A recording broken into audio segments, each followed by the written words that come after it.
Terminology तो अंग्रेजी में ही कर लें, एक्सप्लेनेशन हिंदी में कर दें, टर्मिनोलॉजी इंग्लिश में रख लें। ऐसा तो हम करते ही हैं जब मैं बोल दो बीच बीच में मजा आ जाएंगे। हाँ, कुछ हिंदी की टर्म्स होती हैं तो सर बोल देगा तो हम यहाँ लिख देंगे, कुछ हमें भी याद रहती है ना। बाकी तो हम हिंदी में एक्सप्लेन करेंगे।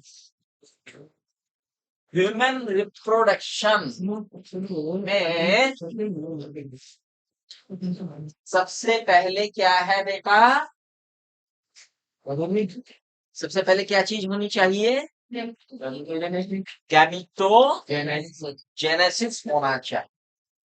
अब गैमीटोजेनेसिस होने के लिए क्या होना चाहिए, प्यूबर्टी होनी चाहिए। क्या होनी चाहिए, प्यूबर्टी होनी चाहिए। प्यूबर्टी है तो गैमीटोजेनेसिस होगा। गैमीटोजेनेसिस मतलब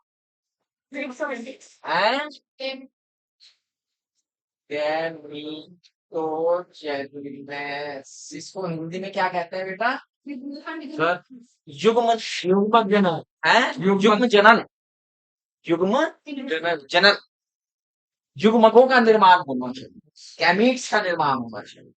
और गैमीट्स कितने हैं, ह्यूमन के केस में सेक्सुअल रिप्रोडक्शन में 2 gametes from 2 different parents, individual, male gamete and female gamete. दूसरे कौन है, फीमेल गैमीट। मेल गैमीट्स कौन है, स्पर्म, और फीमेल गैमीट कौन है, ओवा। ओवरी कौन बोला, ओवा, ओवम, ओवम या एग भी बोल देते हैं, ओवम या एग भी बोल देते हैं, या और क्या बोलते हैं इसे, ओवा, और अंडाशय। अंडाशय बेटा ओवरी को बोलते हैं, अंडाणु, इसे बोलते हैं अंडाणु। क्या बोलते हैं, ओवा या अंडाणु, है ना। इसके अलावा गैमीटोजेनेसिस, गैमीटोजेनेसिस में स्पर्म का निर्माण क्या कहलाता है, स्पर्मेटोजेनेसिस। और ओवा का निर्माण क्या कहलाता है, जेनेसिस।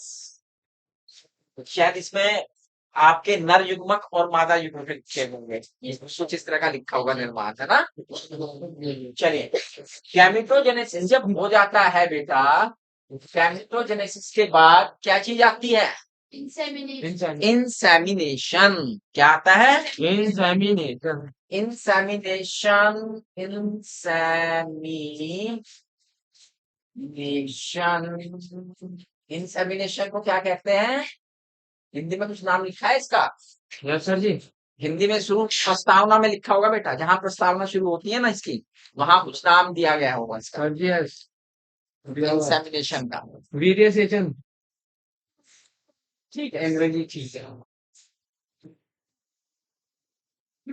इंसेमिनेशन का मतलब ये होता है कि जो मेल गैमीट्स है उसे कहां तक पहुंचाना है, फीमेल गैमीट, फीमेल गैमीट तक, ट्रैक तक चलिए, जेनेटिक है, ट्रैक तक, फीमेल ट्रैक तक, जेनेटिया तक, ठीक है। इंसेमिनेशन से बोल, इंसेमिनेशन के बाद क्या होता है, फर्टिलाइजेशन होता है।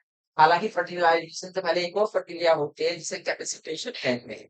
क्या कहते हैं, कैपेसिटेशन कहते हैं, यानी स्पर्म को तैयार करना फॉर कि वो फर्टिलाइजेशन कर सके, that is known as capacitation. और यूट्रिन कैनाल में होता है ये कैपेसिटेशन ना।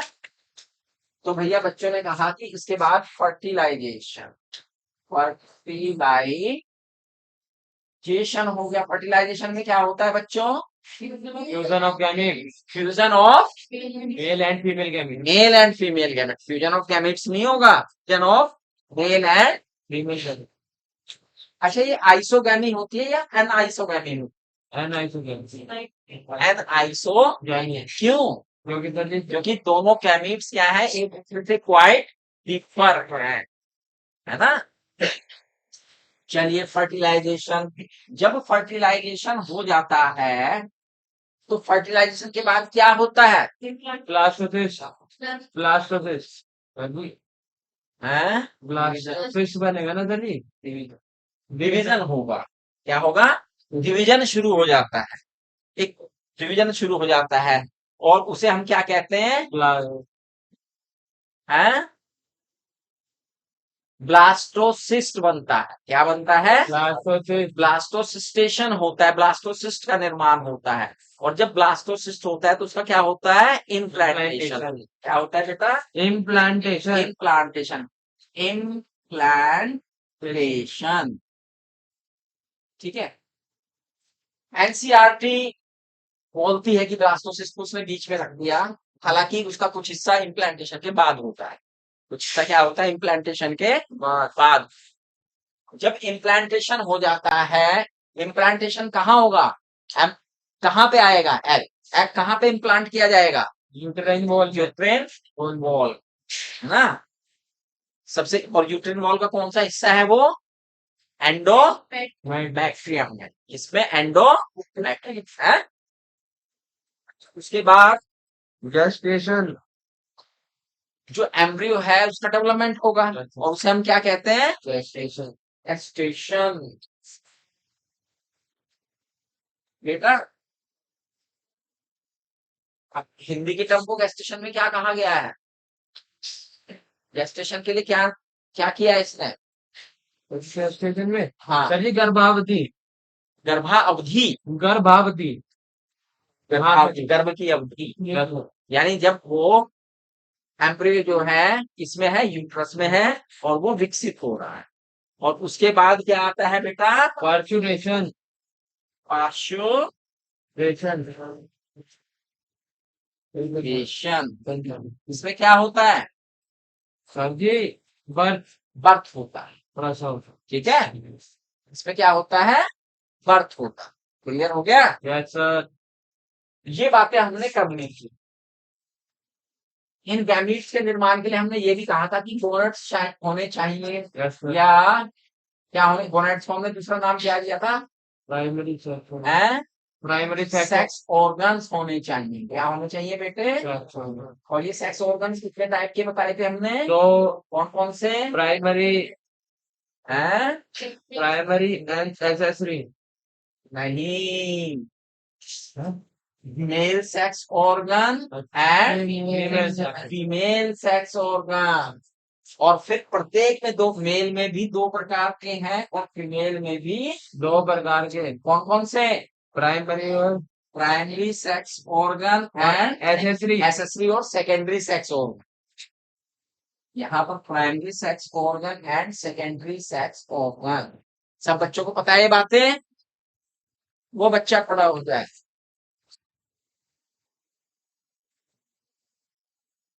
मेल के प्राइमरी सेक्स ऑर्गन क्या है? हाँ, देखो मैंने कहा था वही गलती करेंगे। पहले तो बताओ प्राइमरी सेक्स ऑर्गन किसे कहते हैं? क्यों बांटा प्राइमरी और सेकेंडरी में? कितने बच्चों को पता है? इतने बच्चों को पता है कि why they are primary sex organ. हाँ, क्यों है प्राइमरी? हाँ, प्राइमरी सेक्स ऑर्गन क्या होते हैं?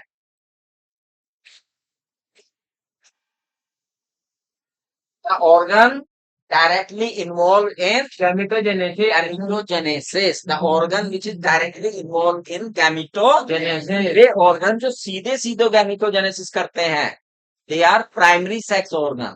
तो gametogenesis मेल में कौन कर रहा है? किसमें हो रहा है? टेस्टिस में हो रहा है। बैठिए, प्राइमरी सेक्स ऑर्गन मेल में है बेटा टेस्टिस। क्या है? Testis. The number of testis is in male. Male में नंबर ऑफ टेस्टिस कितना होता है? 1। ये देखो क्या जवाब आ रहे हैं। कितने टेस्टिस होते हैं मेल में? हैं? तो दो होते हैं तो वन क्यों बोल रहे हो? यार तुमने तो सारा पढ़ाया लिखा है, दिमाग में जाता है। कितने टेस्टिस होते हैं बेटा? The number of testis is two. कितने होते हैं? दो होते हैं। बैठिए, यहाँ तो नंबर पे लड़ाई है, आगे क्या पाओगे? टेस्टिस कहाँ होते हैं? पोजीशन क्या है उनकी? बॉडी में होते हैं। हाँ, और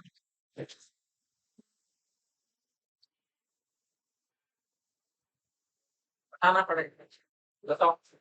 सर जी, एब्डोमेन से बाहर पेल्विक रीजन में। Outside the abdomen in pelvic region. ठीक।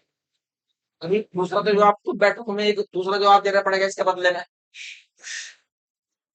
दो होते हैं, एब्डोमेन के बाहर होते हैं और पेल्विस रीजन में होते हैं। ठीक है। जिस थैली में ये होते हैं उसका नाम बता दो। जिस थैली में टेस्टिस होते हैं उसका नाम बता। ये रोज पढ़ा रहा हूं मैं और तब ये हालत है। स्क्रोटम। क्या है इस थैली का नाम? स्क्रोटम। बैठो। स्क्रोटम में होते हैं दोनों टेस्टिस। चूंकि स्क्रोटम में है, आप एक थैली के अंदर दो कंचे ले लीजिए आप, और दो कंचे अगर हैं तो वो एक दूसरे से टकराएंगे कि नहीं टकराएंगे? तो उनको हानि हो सकती है, तो इससे बचने का क्या उपाय है इसमें? स्पेस होता है। Space. You can say it is scrotum and there is a space in between them. ये बात आप कह रहे हैं। इट मीन्स ये टेस्टिस इधर भी मूव कर सकता है, ये टेस्टिस इधर भी मूव कर सकता है अगर स्पेस है तो उनके बीच में। ऐसा हो सकता है क्या? ऐसा नहीं। ये इधर उधर तो जा ही नहीं सकते। तो बचने के लिए क्या करना पड़ेगा? बीच में स्पेस देना पड़ेगा या दीवार खड़ी करनी पड़ेगी? दीवार। है? तो सोचने की बात है। एक सेप्टम हो। क्या है? हाँ, एक सेप्टम है बेटा इनके बीच में। इनके बीच में क्या है? एक सेप्टम है। स्क्रोटम सेप्टम जिसे बोलते हैं। हाँ, एक सेप्टम है। ये जो जिधर का टेस्टिस है वो उधर ही रहेगा। जो जिधर का टेस्टिस है वो उधर ही रहेगा। ठीक है। एक सेप्टम है उनके बीच में। बैठ गए। Why they are outside the abdomen? Testes are why outside the stomach? बेटा, वृषण वृषण कोश से बाहर क्यों स्थित होते हैं? इस बात का जवाब आपको देना है। Why they are not inside the abdomen? शरीर से बाहर क्यों है? वृषण कोश में क्यों? सॉरी, मैं शायद सवाल गलत हो गया था मेरा। वृषण एब्डोमेन से बाहर वृषण कोश में क्यों स्थित होते हैं? ये सवाल है सही। से बाहर है। दोबारा सुनो। वृषण क्या है? वृषण देह गुहा से बाहर वृषण कोश में क्यों स्थित होते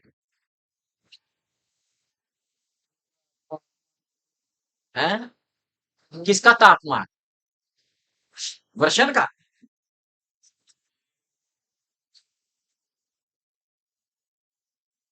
पर हाँ, क्यों स्थित है बेटा वृषण कोश में शरीर से बाहर, देह गुहा से बाहर? स्पर्म का टेम्परेचर मेंटेन करने के लिए।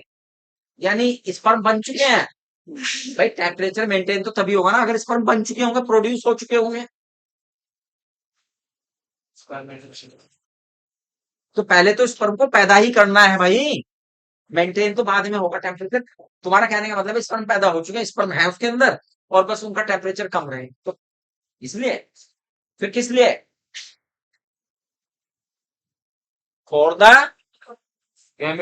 Production of sperm and maturation of sperm के लिए जरूरी है कि उनका टेम्परेचर, जो हमारा देह गुहा का ताप है, हमारे शरीर का ताप है, उससे 2 से डिग्री 5 डिग्री सेल्सियस बिलो रहे, लो रहे, है ना।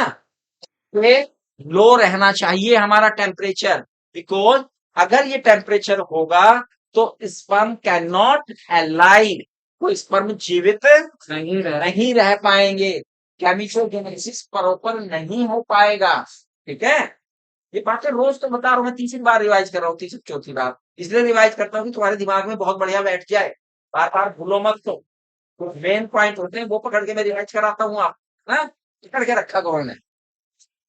चलिए, 2 से 2.5 डिग्री सेल्सियस कम होता है।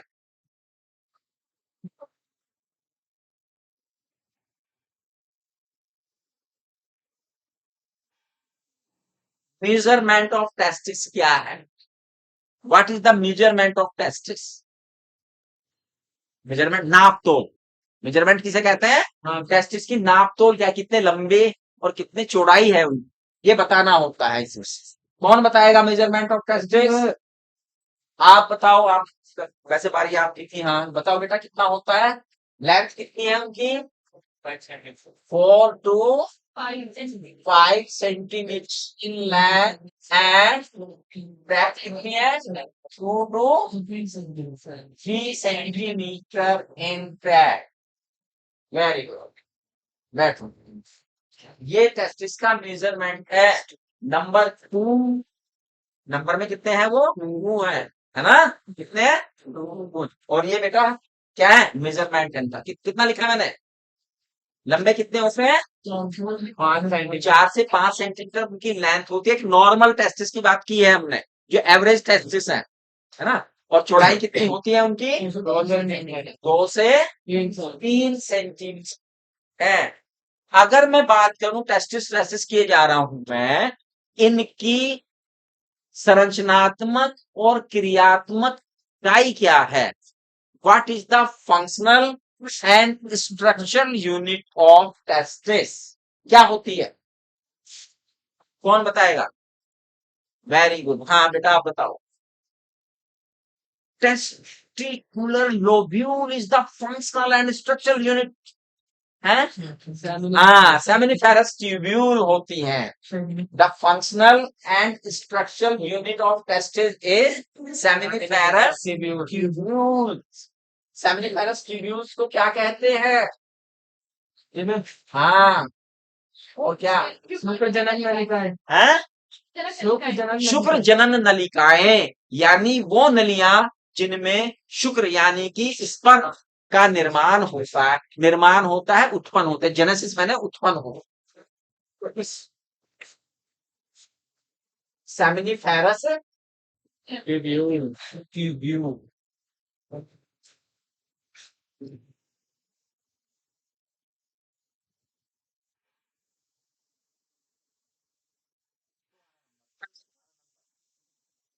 बेटा सेमिनि एक टेस्टिस है, मान लिया हमने काट दिया, ये रहा एक टेस्टिस।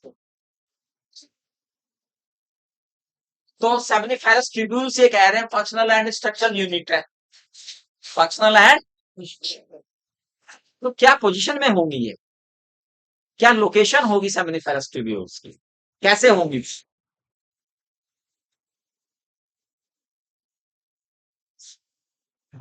ये, अच्छा पहले तो बताओ सेमिनिफेरस ट्यूब्यूल्स की खास बात क्या है, कैसी होती है?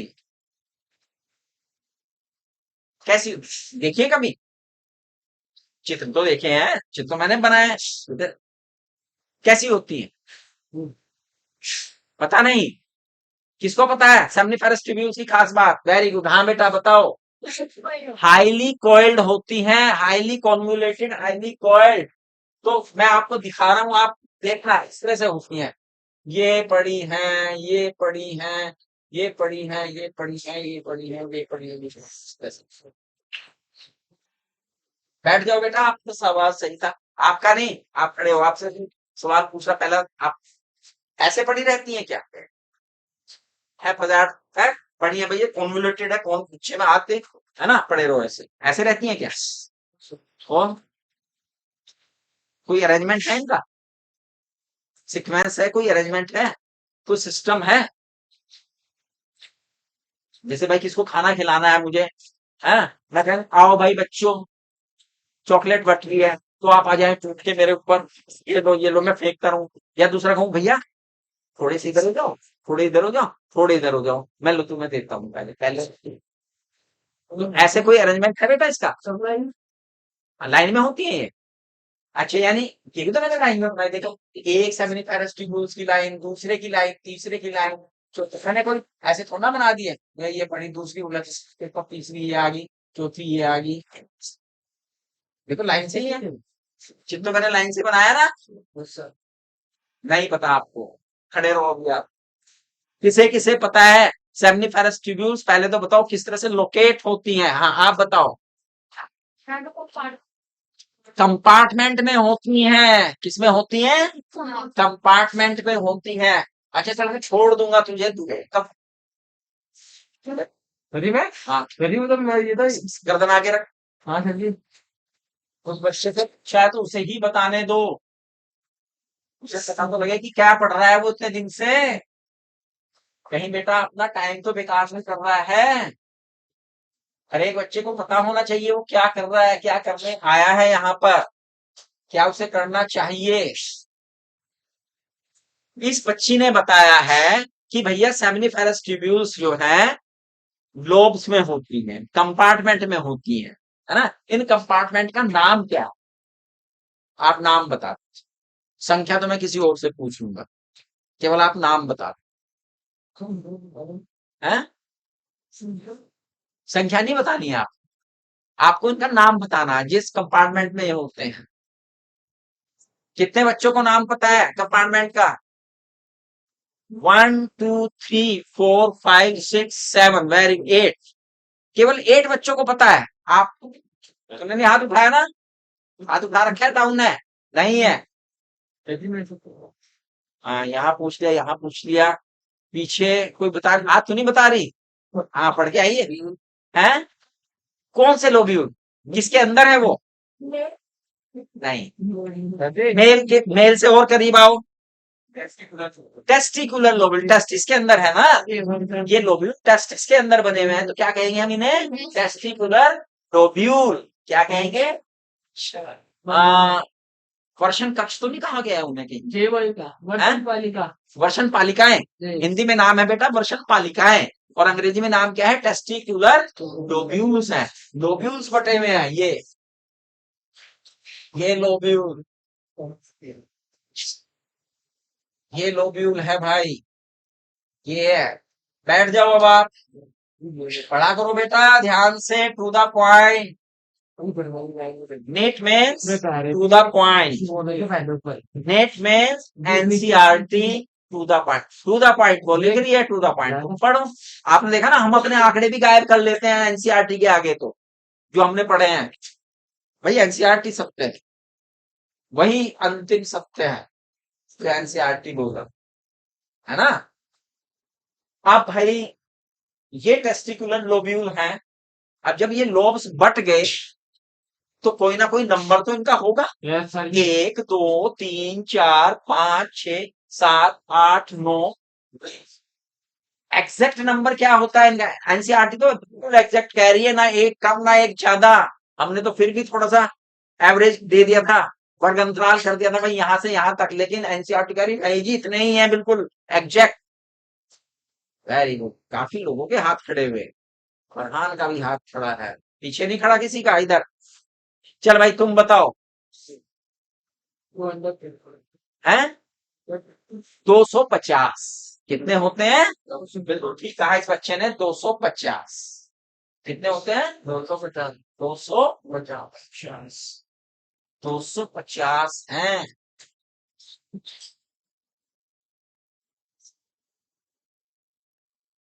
एक लोब्यूल के अंदर, अब इनके अंदर पड़ी है सेमिनिफेरस ट्यूब्यूल्स, अब एक लोब्यूल्स के अंदर इनकी संख्या भी होगी, तो कितनी होती है ये? 1 से 3, 1 से 3, ये संख्या तो सबको पता थी, 1 से 3, 1 से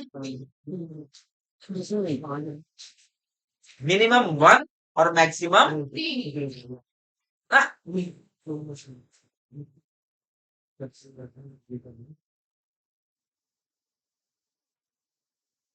अगर हम मैक्सिमम 3 मान ले तो टोटल नंबर कितनी हुई in each test? 750। 750। 750 seminiferous tubules हुई, है ना। और अगर एक मान ले तो कितनी हुई? 250। और अगर इनका एवरेज ले ले तो कितनी हुई? 500। 500। एवरेज ले ले तो कितना हुई? 5। It means they are less than 750। 750 से कम रहेंगे। 750 से, क्योंकि 750 तो मैक्सिमम जो सब में तीन तीन हो, है ना। 7 और 250 मिनिमम। 250 क्लियर। ये हुई सेमिनिफेरस ट्यूब्यूल जो सब बच्चों को पता है। अच्छा, सेमिनिफेरस ट्यूब्यूल्स, अभी एक बच्ची ने बताया था मुझे कि भाई ये तो हमारे टेस्टिस की, मेल के टेस्टिस की फंक्शनल एंड स्ट्रक्चरल यूनिट है। क्या फंक्शन करती है ये? क्या फंक्शन है सेमिनिफेरस ट्यूब्यूल्स का? कौन बताएगा? एक बच्चे को पता है, वेरी गुड। हाँ भाई, जर्मिनेशन ऑफ स्पर्म इसमें ही है, स्पर्मेटोजेनेसिस इसमें ही होना है। स्पर्मेटोजेनेसिस, स्पर्मेटोजेनेसिस, गैमेटोजेनेसिस, गैमेटोजेनेसिस को लेते तो भैया मेल में होगा कहाँ? हमने कहा कि मेल के प्राइमरी सेक्स ऑर्गन में होगा। प्राइमरी सेक्स ऑर्गन कौन है? टेस्टिस। टेस्टिस को बना कौन रहा है? टेस्टिस बना हुआ किससे है भाई? जो, अरे आप ही तो संरचनात्मक इकाई क्या का मतलब क्या है? यानी जिससे मिल मिल के टेस्टिस बना है। क्रियात्मक इकाई का मतलब क्या है? जो कार्य टेस्टिस करता है उसका ही एक यूनिट, छोटा हिस्सा कौन है? ट्यूब्यूल्स। यही तो मतलब हुआ इसका। तो किसमें बन रहे हैं स्पर्म्स? सेमिनिफेरस ट्यूब्यूल्स में बन रहे हैं। सेमिनिफेरस ट्यूब्यूल, सेमिनिफेरस ट्यूब्यूल यहां से कुछ याद आ रहा है आपको? अगर एक लोब का ट्रांसफर सेक्शन काटा जाए, एक टेस्टिकुलर लोब्यूल्स का ट्रांसफर सेक्शन काटा जाए, तो उसके साथ सेमिनिफेरस ट्यूब्यूल्स का भी ट्रांसफर सेक्शन आ जाएगा। एक में 3 पड़ी हुई हैं या 2, तो एक, ये और ये बाहर वाला हिस्सा है ना। ये ये सेमिनिफेरस ट्यूब्यूल्स है जो 3 पड़ी थी। काटेंगे तो गोल दिखाई देंगी क्या? नहीं दिखाई देंगी? बड़े से माइक्रोस्कोप पे खोल लेते तो गोल है, हैं?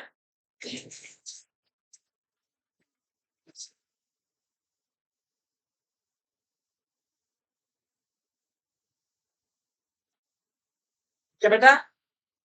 अब जब ये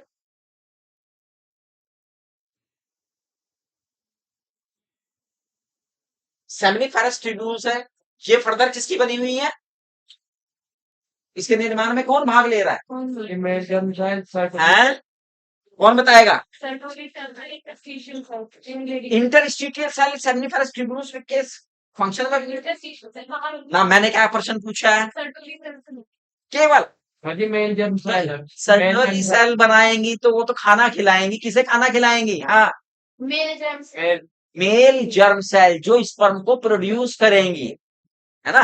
और जब वो प्रोड्यूस कर देंगे तो भूखे थोड़ी ना रहेंगे, उन्हें भोजन भी खिलाना है। वो सेंट्रोली सेल करेंगे। तो कितनी सेल होगी कम से कम? 2। कौन कौन सी? सर्वोली cell and male germ cell. जिन्हें हम क्या कह सकते हैं? Leading cell. नहीं, लीडिंग शायद सर ये जल्दी गलती की थी तुमने। स्पर्मेटोफेज। ओनिया। क्या है ये? स्पर्मेटोनिया है बेटा ये। तो आप देखा था हमने चित्र बना, देखो ऐसे ही याद होगा आपको। अगर आप उससे रिलेटेड सारी चीजें याद करते चलो तो आपको जो डाउट है, आपकी जो बात है वो भी निकल के आएगी, और जो आप चाहते हैं वो भी निकल के आएगा।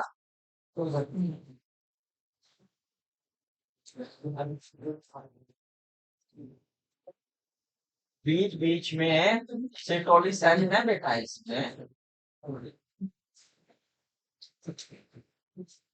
और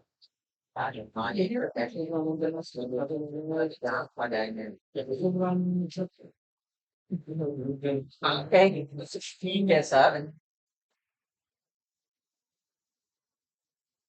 लेकिन आप से मैं पूछूं भाई, वो तो सब ठीक है, दो तरह की सेल है, तो ये बीच में क्या बना दिया मैंने?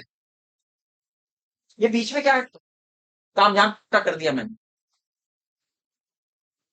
बीच में क्या है ये फिर? यहाँ अभी तो बीच में अंदर ही, और इस पर तो ये पूछ बनाई है मैंने, और क्या है? हैं?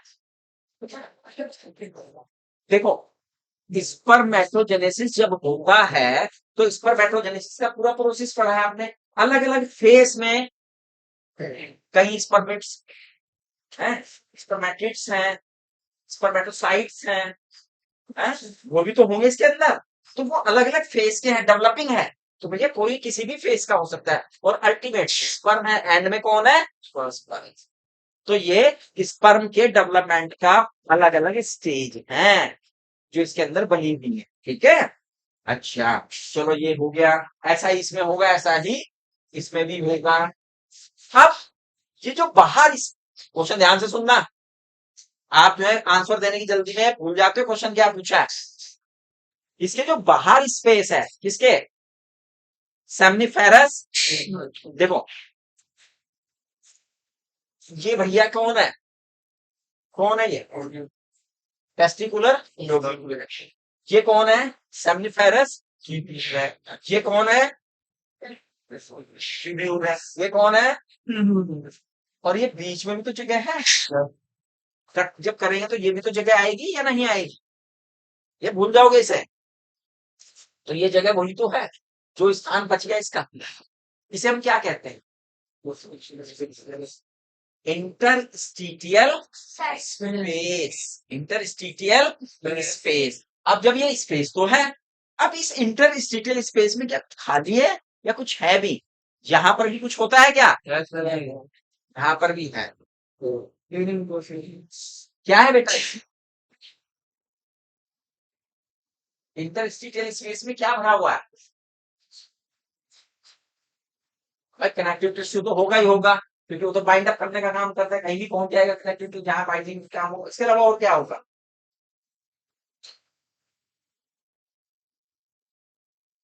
इन्हें नहीं पता, किसे किसे पता है क्या होगा?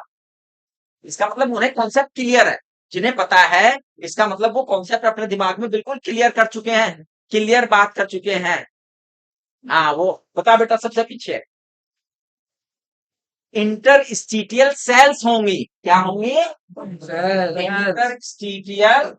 बैठ जाओ, बिल्कुल ठीक बात बताई आपने, ये रही इंटरस्टिटियल सेल। ये तो हुआ पहला क्वेश्चन, इसी से जुड़ा हुआ दूसरा क्वेश्चन, इन इंटरस्टिटियल सेल को कोई और नाम भी दिया गया है क्या टेस्टिस के अंदर?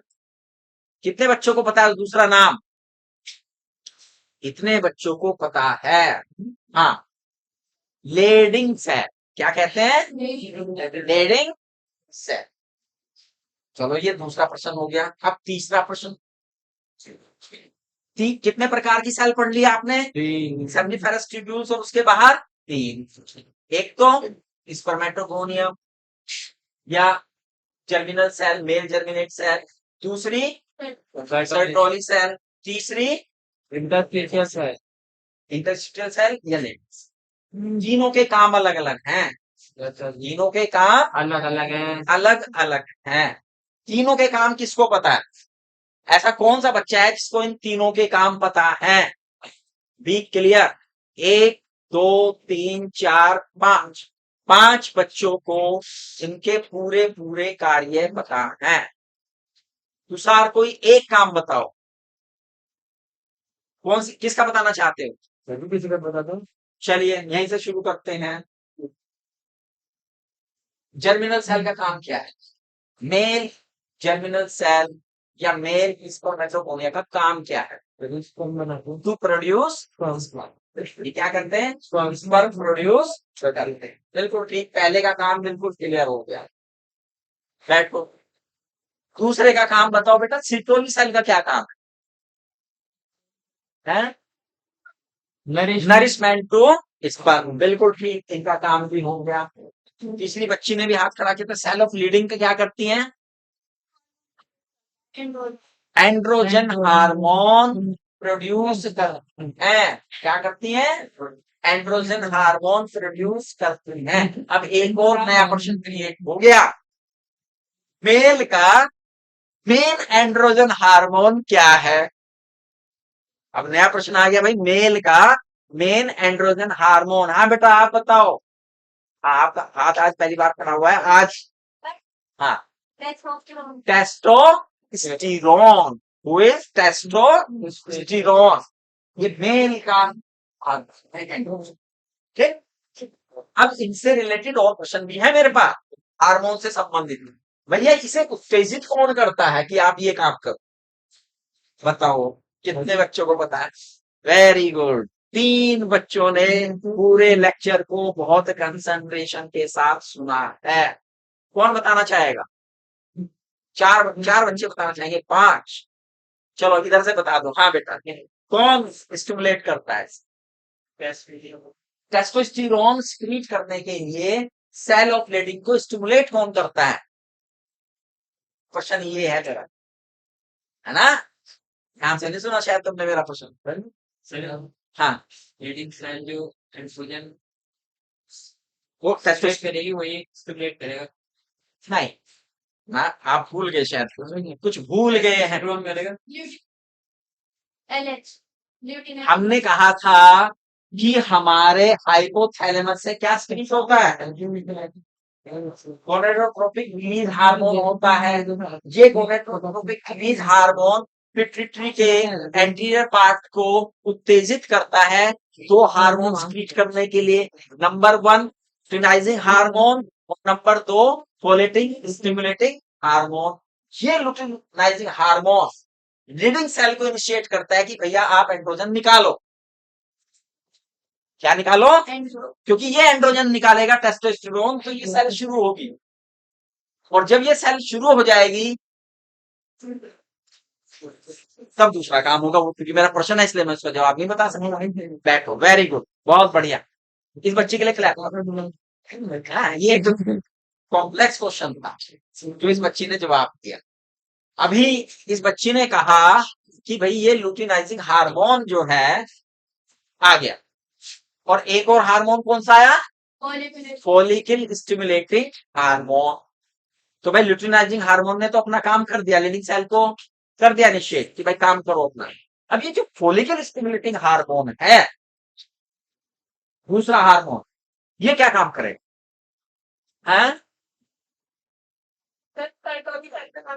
सर्टोली सेल को कहेगा, है ना, सर्टोली सेल को काम करेगा कि भाई तुम भी अपना काम शुरू करो। Is that clear? आप बताइए सब बच्चों को क्लियर होगी ये? Yes sir. है ना? बैठिए, वेरी गुड। ऐसे ही क्रिस्टल क्लियर चीजें होनी चाहिए आपके दिमाग में। जब कोई कॉन्सेप्ट पढ़े तो वो बिल्कुल क्लियर आपके माइंड में, ब्रेन में होना चाहिए, तो पढ़ने का फायदा हो, लेकिन वो याद भी होना चाहिए। यहाँ पे क्या प्रॉब्लम है? कुछ बच्चों की समझ बहुत अच्छी है, मेमोरी थोड़ी सी कमजोर पड़ जाती है। वो समझ तो जाते हैं लेकिन याद नहीं रख पाते। कुछ बच्चों की याददाश्त बहुत अच्छी है लेकिन इंटेलिजेंस थोड़ी सी वीक पड़ जाती है। कुछ बच्चों की दोनों अच्छी है, तो सोने पे सुहागा। इंटेलिजेंसी भी, समझ भी रहे हैं वो और याद भी कर पा रहे हैं। ठीक है बेटा, सुनते हैं बात को? ये चलती है भाई। क्लियर हो गया इतना? तो ये काम यहाँ अभी करेंगे सेमनीफेरस ट्यूब्यूल्स के बारे में और बातें, लेकिन उससे पहले कुछ और बातें कर लेते हैं। ये भैया कौन है? ये क्या बनाया मैंने? Family para schedule. सब क्या है ये? Family para schedule. Clear? Yes sir. अच्छा, ये आई, ये आई, ये आई। अब ये इन लेयर वेयर के नाम मैं नहीं लिखवा रहा हूँ आपको, है हालांकि सबके, क्योंकि अब ये कहीं अंदर ही थोड़ा रहेंगी। भाई स्पर्म को बन के अंदर ही रहना है क्या? हाँ, तो ये सेमिनिफेरस ट्यूब्यूल्स आई हैं, ये निकली बाहर, ये निकली बाहर, ये बाहर निकली, है ना? ये बाहर निकली भैया, ये बाहर निकली। नाम तो ये बाहर निकली नलियां इनके भी अलग है, लेकिन वो मैं बता नहीं रहा हूँ आपको, क्योंकि आप कहोगे कि ज्यादा ही कॉम्प्लिकेटेड बना दिया आपने मामले को। लेकिन उसके बाद ये नलियां निकल के भी तो अपना एक चाल बना लेती हैं, है ना? Yes sir. यही टेस्टिस के भीतर ही, यस सर। ये बाहर नहीं गया जाल। जी सर। भैया ये निकल के आ रही है, ये एक चाल नुमा संरचना है, कोई बात नहीं। ये बन गई सारी मिलके, ये सारी से यूं आ जाओ भाई, जुड़ के आ जाओ, बन गया। यस सर जी। ये जो संरचना मैंने बनाई, हाथ खड़ा करो, कितने बच्चों को इसका नाम याद है? कोई बच्चे कर रहे हैं हाथ खड़ा। देखो अब फरहान में मैं एक परिवर्तन देख के मुझे बहुत खुशी होती है, इस बच्चे में परिवर्तन आ गया, याद करके ला रहा है, पढ़ के ला रहा है। और ये जब आया था पहली बार, और आज के कॉन्फिडेंस में भी निश्चित रूप से बढ़ोतरी हुई है, क्योंकि जब आप याद कर लेते हैं, समझ लेते हैं चीजों को, तो कॉन्फिडेंस अपने आप क्रिएट हो जाता है। हाँ बेटा, हाँ, आपने भी हाथ खड़ा किया है। सेप्टम कहा इसे, सेप्टम को बेटा। फरहान क्या कहा इसे? रेटा टेस्टिस बेटा, क्या बोल दिया तूने? इसे क्या नाम दिया गया था? रेटा टेस्टिस कहा गया। हमने यही तो कहा, एक एक चीज को ध्यान से सुनो। चलिए बैठो, अब ये रेटेड टेस्टिस है, ठीक है बेटा। अब रेटेड टेस्टिस से भी तो सीधी नलियां निकली है, ये सीधी नलियां, जो कि भैया नली है तो नली के अंदर कुछ बहेगा ही। Yes sir. अब चूंकि अंदर इसके क्या बन रहा है, जो सामान बन रहा है वही बहेगा। स्पर्म बन रहे हैं तो स्पर्म ही बहेंगे,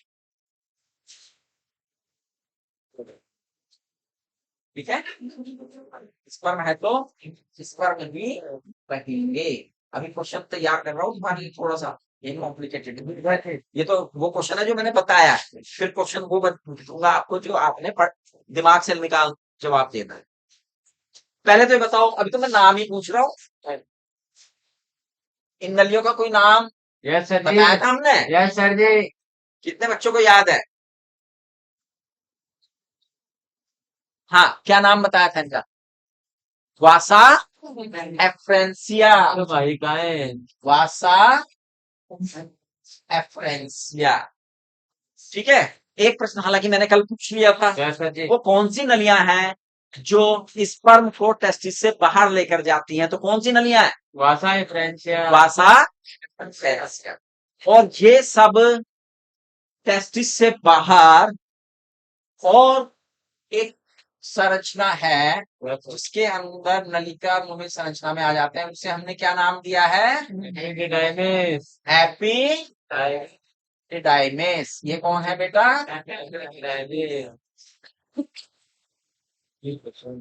एपिडाइमेस। क्लियर? क्लियर हो गया था। अब यहां से भी एक नली निकली है एपिडाइमिस से बाहर, निकली है सर। इसका भी नाम होगा जब यस सर। इसका नाम क्या है? डिफरेंस। वासा डिफरेंस। एफ्रेंसिया, वासा एफ्रेंसिया, वासा डिफरेंसिया। एपिड्राइमिस के एक तरफ है वासा एफ्रेंसिया, एक तरफ है वासा डिफरेंशिया। एक तरफ है एपिडाइमिस में लाने वाली, और दूसरी एपिडाइमिस से ले जाने वाली स्पर्म को, ठीक। अब इसके बाद ये टेस्टिस से निकली, यस सर। दोनों तरफ के टेस्टिस है भैया, एक टेस्टिस इधर है, एक टेस्टिस इधर है, इधर से निकली, इधर से ये कहाँ जाएगी ये? क्या बनाएगी ये? सर जी एक लूप बनाएगी पहले तो। एक लूप बनाए, क्या बनाएंगे? लूप। लूप बनाएंगे, इसके पीछे आ जाएगा ये। और लूप बना के यहाँ पे कौन बना हुआ है? Seminal vesicle. एक ग्लैंड बनेगी, उसका नाम क्या है? Seminal vesicle. Seminal vesicle. Vesicle. उस ग्लैंड के साथ ये कौन जुड़ जाएगी? इसकी भी एक ग्लैंड होगी, सॉरी डक्ट होगी, इसकी भी क्या होगी? डक्ट होगी। और इसकी भी एक डक्ट है, ये दोनों डक्ट मिलके कॉमन डक्ट के रूप में आएंगी। इस कॉमन डक्ट को क्या कहा गया? Ejaculatory duct. Ejaculatory duct. ये नाम बार बार इसलिए ले रहा हूं, तुम्हारे दिमाग में कंफ्यूजन जो है वो दूर हो जाए। इस डक्ट का क्या नाम है? डक्ट। सबको याद हुआ इजैकुलेटरी डक्ट कहाँ है? सर। या नहीं हुआ? ये इजैकुलेटरी डक्ट अब कहाँ एंटर करेगी वो? अब ये इजेकुलेटरी डक्ट सेमिनल वेसिकल से निकली नहीं, ये इजेकुलेटरी डक्ट कहाँ एंटर करेगी? किससे किसके साथ मिलेगी? बल्बोयूरेथ्री ग्लैंड से, वो ग्लैंड तो चार प्रोस्टेट से, प्रोस्टेट में तो होके आएगी, हाँ नलियां मिलेंगी उसकी, लेकिन मोटी नली का नाम बताओ जिसके साथ ही कंबाइन हो जाएगी? यूरिथ्रा के साथ मिलेगी। अब यूरिथ्रा के साथ मिल गई है, अब यूरिथ्रा के साथ इजेकुलेटरी डक्ट मिल गई, ये हमारी यूरिथ्रा है, तो इसमें कौन है सबसे पहले? प्रोस्टेट सिंगल है ये, और उसके फिर प्रोस्टेट ग्लैंड के बाद नीचे कौन है बेटा? बल्बोयूरेथ्री ग्लैंड, और ये एंटर हो गई किसमें? पीनस में, और पीनस के बाद ये बाहर इजेक्ट हो गया, बाहर उड़ जाए, बाहर उड़ जाए। क्लियर? अब प्रश्न मैंने कहा था ना, एक प्रश्न है, अब आप मुझे बताइए, एक हम ये तो यूरिथ्रा हमारी एक कॉमन डक्ट है, हाँ? पहला प्रश्न, टेस्टिस से निकलने वाला एक प्रोडक्ट जो कि वासा डिफेंस में है, और फिर वो घूम कर वासा एफ्रेंसिया में गया, सॉरी घूम के यूरिथ्रा में गया, ठीक? आपका प्रश्न शुरू हो, दो प्रश्न आए। नंबर एक, what is the name of product in vasa एफ्रेंसिया?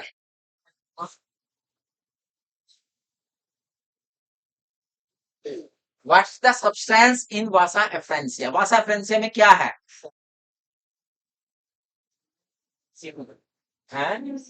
सीमेन है। Is that clear? सोचो, ये बच्चा कहा सीमेन है, क्या ये सही जवाब दे रहा है? नहीं दे रहा। अब आप कहेंगे ये क्या कह रहे सर, सीमेन नहीं है तो और क्या है? कितने बच्चे इस बात से ताल्लुक सहमत हैं कि इसके अंदर सीमेन है? अभी आया था जवाब, अब सब मिट गया। अच्छा, अगर सीमेन नहीं है तो फिर क्या है? स्पर्म है। कौन है? स्पर्म है, इसमें है स्पर्म। और जब ये घूम घाम के यूरिथ्रा में आ गया है, अब यूरिथ्रा में जो सब्सटेंस पड़ा हुआ है वो क्या है? सीमेन। वो है सीमेन। क्लियर हो गया? दिमाग के कपाट कुछ खुले कि नहीं खुले? सीमेन कब बना वो? जब उसमें कौन मिल गया? Seminal plasma. कहां से आया सेमाइनल प्लाज्मा?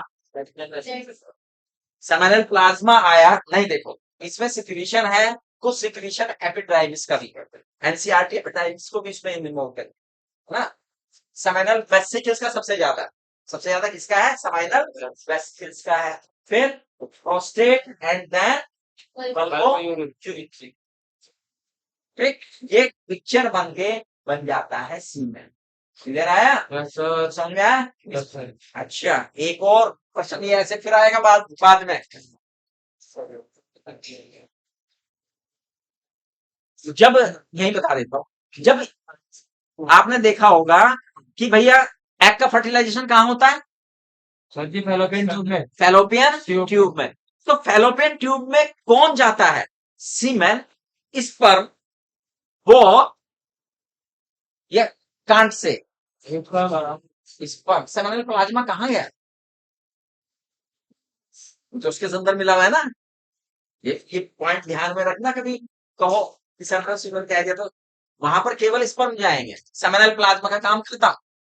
अब उन्हें वो यात्रा खुद लड़नी है ना, कोई इधर उधर की चीजें नहीं चाहिए, जितना निरिश करना था कर दिया, मैच्योर करना था उसने कर दिया। मैच्योर करने के बाद हाँ, मैंने कहा था ना, कैपेसिटेशन के लिए जब तैयार होते हैं, और जब कैपेसिटेशन के लिए तैयार हो जाते हैं तो ओनली स्पर्म आगे बढ़ेगा, स्पर्म आगे। क्लियर? समझ में आ गई बात? पहले स्पर्म, फिर सीमन, और फिर इसको इस तरह से यार, ठीक है? वो तो बीच के साथ ही थे, स्पोर्टिंग थी, ठीक है भैया, यात्रा कर रहा था, इस बार रास्ते में खाना पीना मिला, लेकिन फिर आगे अकेला क्वेश्चन। क्लियर? स्पर्मेटोजेनेसिस सब बच्चों ने पढ़ा है, सारी की सारी क्लियरिटी है स्पर्मेटोजेनेसिस में। अब आता है oogenesis। अब क्या आता है?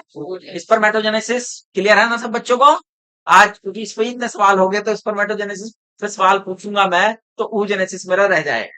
ठीक है, तो अगर टाइम बचा तो स्पर्मेटोजेनेसिस सवाल पूछे गए। ठीक है, अब हम करेंगे किसकी शुरुआत बेटा? oogenesis की।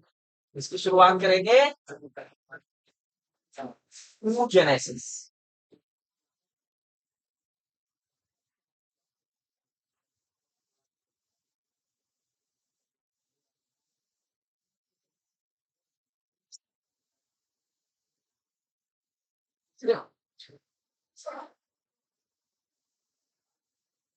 कल हमने स्पर्मेटोजेनेसिस करा दिया था।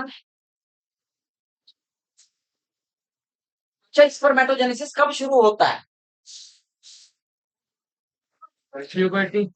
जब प्यूबर्टी हो, जब मेल प्यूबर्टी की एज में होता है। कितनी एज होती है? कितनी एज मानी गई है वो? 13 ईयर। कितनी एज मानी गई है? 13 ईयर में वो स्पर्मेटोजेनेसिस करता है। अब प्रश्न आता है मेरा, यहीं से शुरू करते हैं, oogenesis कब शुरू होता है? हैं? कितने के बाद? बताओ oogenesis कब शुरू होता है? अगर आज आपने जवाब दे दिया तो मैं मानूंगा कि आप सही पढ़े हो। हैं?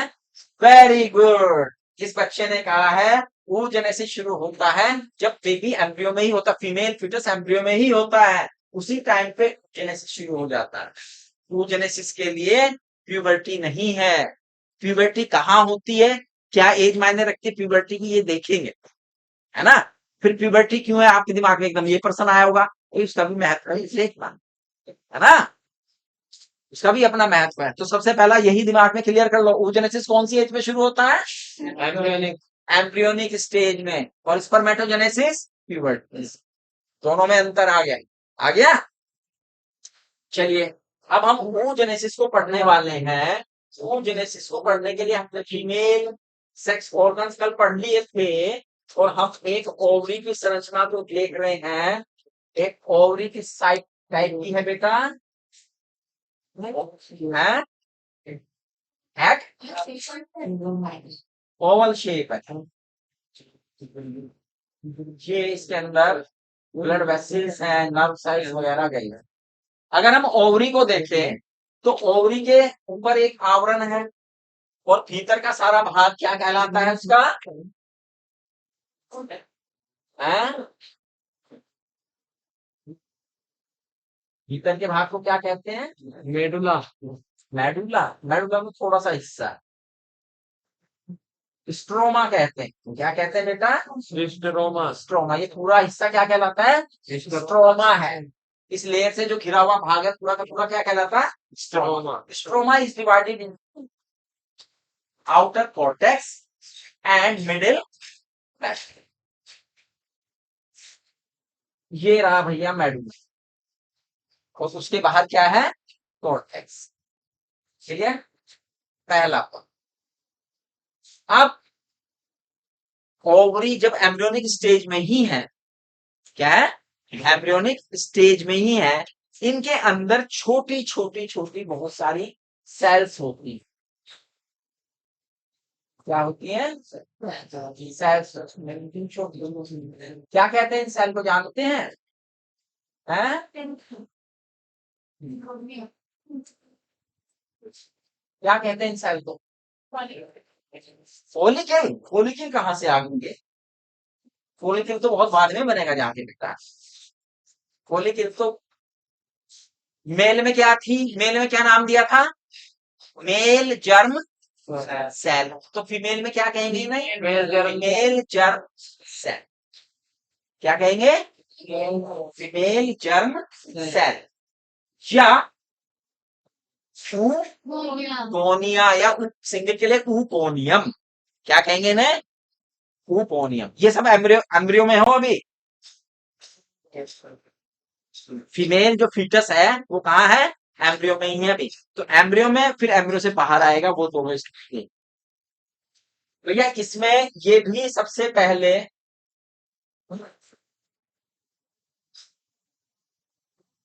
उगोनियम माइटोटिक डिवीजन करते हैं।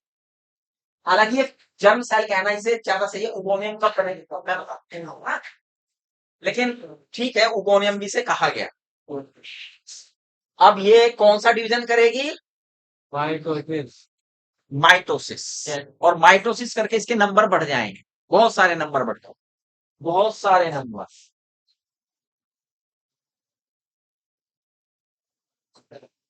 माइटोसिस करके बहुत सारे नंबर में आ जाएंगे, ठीक है। अब हम यहां से लेके चल रहे हैं कि भाई माइटोसिस हो गया, और माइटोसिस के बाद इनके जितने नंबर होके माइटोसिस में बन जाएंगे, अब उससे ज्यादा एक भी सेल ना तो बढ़ेगी ना घटेगी। यानी फीमेल में निश्चित हो जाता है कि कितने एग से ले करने हैं, कितने एग से उसे काम चलाना है। फीमेल में एग एम्ब्रियोनिक स्टेज में ही डेफिनिट हो जाते हैं, है ना। ओगोनियम लाखों की मिलियंस होते हैं, ये मिलियंस की संख्या में होते हैं। क्लियर है ये बात? यस सर जी। देन इसके बाद इसमें से ओगोनियम तैयार होकर जाती है फर्स्ट मियोसिस। किसके लिए जाती है? फर्स्ट। लेकिन फर्स्ट मियोसिस की केवल प्रोफेस फर्स्ट इसमें होती। अब इन्हें कहते हैं प्राइम, जब इसमें माइटोसिस हो गया तो इन्हें हमने क्या, प्राइमरी oocyte, इन्हें हमने क्या नाम दिया था? Primary oocyte।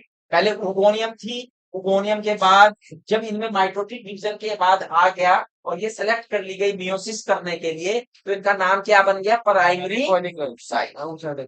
फोलिकल नहीं है, देखो ध्यान रखो एक चीज, अब ये तुम्हारे दिमाग में आखिर तक रहेगा, तो शुरू में ही मैं तुम्हें कर दूं ठंडा कि कैसे समझना है इस कॉन्सेप्ट को।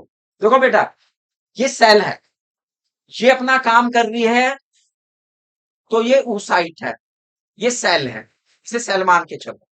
और अगर इसके ऊपर कुछ कवरिंग आ जाए और कवरिंग बनने के बाद इस पूरी संरचना को देखेंगे तो वो फोलिकल है। यानी एक फोलिकल के अंदर oocyte भी घुसा हुआ, इसका तरह ध्यान करके रखना, एक फोलिकल के अंदर एक oocyte घुसा हुआ है, या एक oocyte अपने चारों तरफ कवर बना के फोलिकल का नाम देता है उसे। ऐसे याद कर लो इसे, ऐसे ही समझना है इसे। कभी सोचो कि फोलिकल कुछ अलग चीज आ जाएगी, oocyte कुछ अलग आ जाएगा, वरना फिर गड़बड़ हो जाएगा मामला, ठीक है। चलिए, यहां पर प्राइमरी oocyte है बेटा, और प्राइमरी oocyte में क्या हो गया? क्या हो गया? मियोसिस हो गया। और मियोसिस की कौन सी फेज बताई मैंने? Phase first. Primary oocyte profess first इसमें होती है, और ये उगोनियम है जिनमें नंबर ऑफ क्रोमोसोम्स 2n है। प्राइमरी oocyte में भी नंबर ऑफ क्रोमोसोम्स 2n है। यहाँ पर मियोसिस शुरू हो गया है, लेकिन मियोसिस कंप्लीट नहीं हुआ है। जब मियोसिस कंप्लीट नहीं हुआ है, केवल प्रोफेस फर्स्ट अवस्था बनी है, तो यहाँ पर इसके बाद प्रोफेस फर्स्ट के बाद जो संरचना बनी है, बताइए उसका क्या नाम है? ये फोलिकल तो भी आया ही नहीं। फोलिकल कब बनेगा ये? जब, हाँ, अभी इसे प्राइमरी oocyte ही कहेंगे, सेल को तो क्या कहेंगे?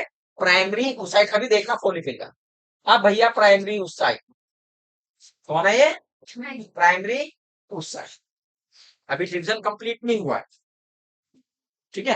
अब प्राइमरी oocyte जो है, हमें तो नंबर ऑफ क्रोमोसोम को देखना, कितने होंगे इसमें बताओ? नंबर ऑफ क्रोमोसोम्स कितने होने चाहिए? 46। ये बच्चा कह रहा 46 होने चाहिए। 23 कह रहा। इसका मतलब आपने मियोसिस को भी नहीं पढ़ा पूरी तरह से।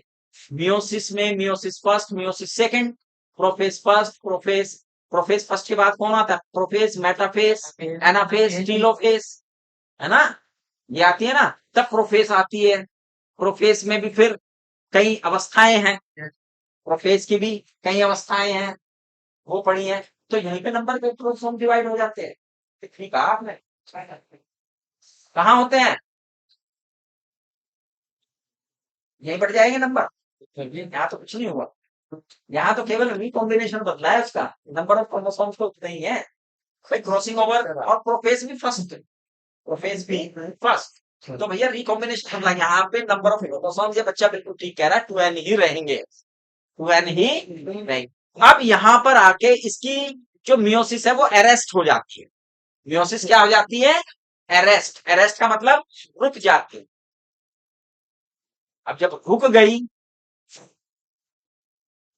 जब रुक गई और अब ये क्या काम करती है, अच्छा रुक गई कोई बात नहीं, तो भैया ये क्या करती है, आसपास से कुछ अपने चारों तरफ क्या इकट्ठी कर लेती है, सेल्स इकट्ठी कर लेती है, चारों तरफ क्या इकट्ठी कर देती है, सेल्स की लेयर इकट्ठी कर देती है। इस लेयर को क्या कहते हैं, हैं? ग्रेनुलोसा, इन सेल का क्या नाम है, ग्रेनुलेसा की एक लेयर इकट्ठी हो जाती है। अब चूंकि इसके चारों तरफ एक लेयर आ गई है, अब इसका नाम हो जाएगा primary follicle. Primary follicle is the structure which contain primary oocyte inside it. Clear? Confusion दूर है। अब प्राइमरी फोलिकल, अब बच्चे के बर्थ का टाइम आ गया,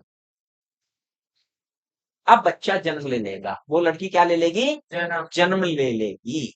अब जन्म लेने के बाद उसकी ओवरी में कौन पड़े हुए हैं, कौन पड़े हैं,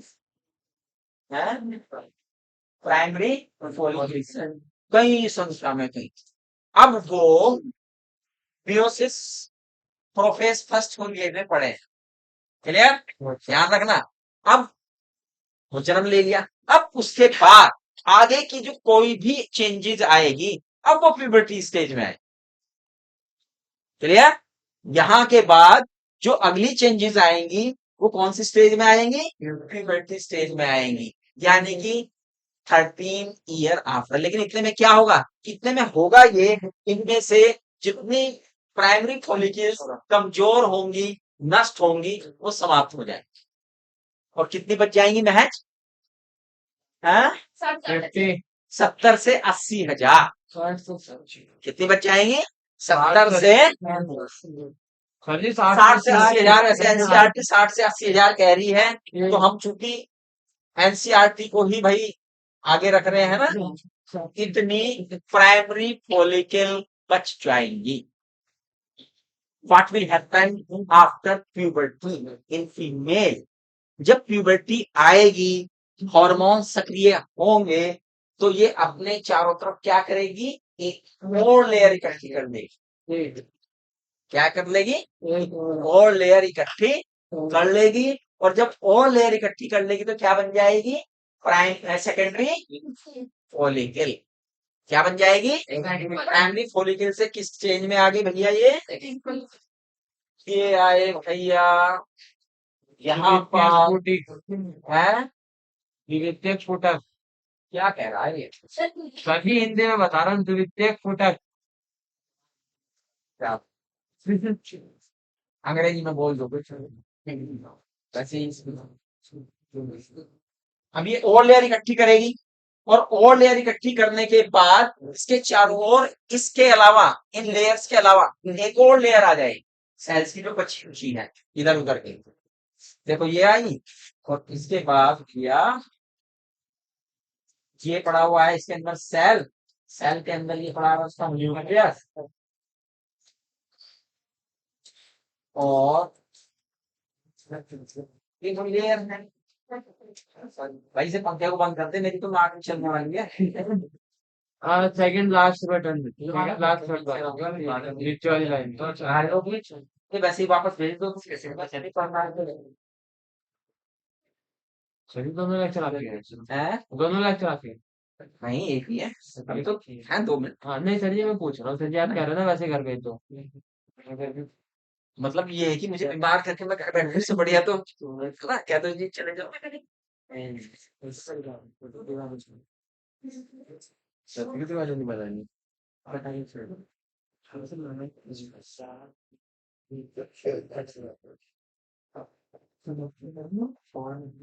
ग्रेनुलोस, ग्रेनुलोसा सेल्स के कई लेयर बन जाते हैं। पूरी भरी हुई है ये, मैंने थोड़े से टाइम बचाने के लिए थोड़ा सा कर दिया, है ना। और उसके बाहर भी कौन सी सेल है?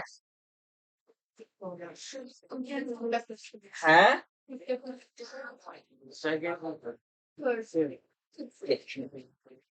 फीकल सेल, क्या फीका सेल कौन है ये?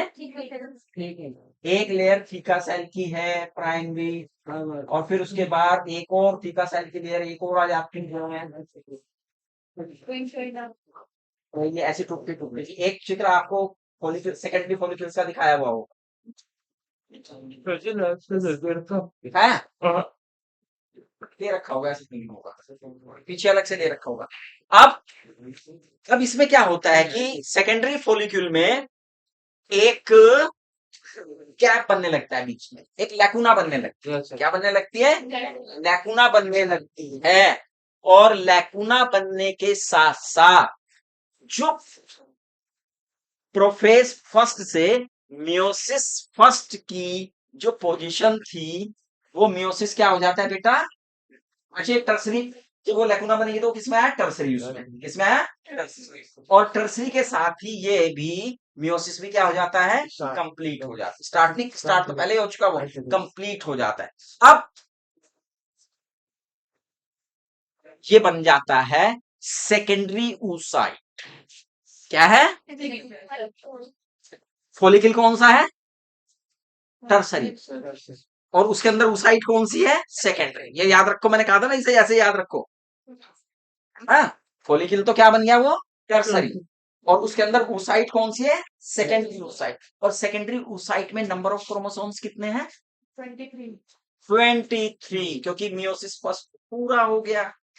मियोसिस फर्स्ट तो पूरा हो गया। और उसी के साथ साथ जब आपने देखा था मियोसिस तो एक सेल से तो 2 सेल बनती है, एक सेल से तो कितनी सेल बनती है? तो यहाँ पे भी क्या 2 बनती है? नो, यहाँ पे oocytes एक ही बनेगी, एक छोटी सेल बन जाती है कमजोर, जिसे कहते हैं फर्स्ट पोलर बॉडी। क्या कहते हैं बेटा? First polar body. तो यानी आप देखा यहाँ पर, ये ओगोनियम, ओगोनियम डिवाइड हुई और बनाई क्या इसने? क्या बना? Primary oocyte। प्राइमरी oocyte से क्या बना फिर?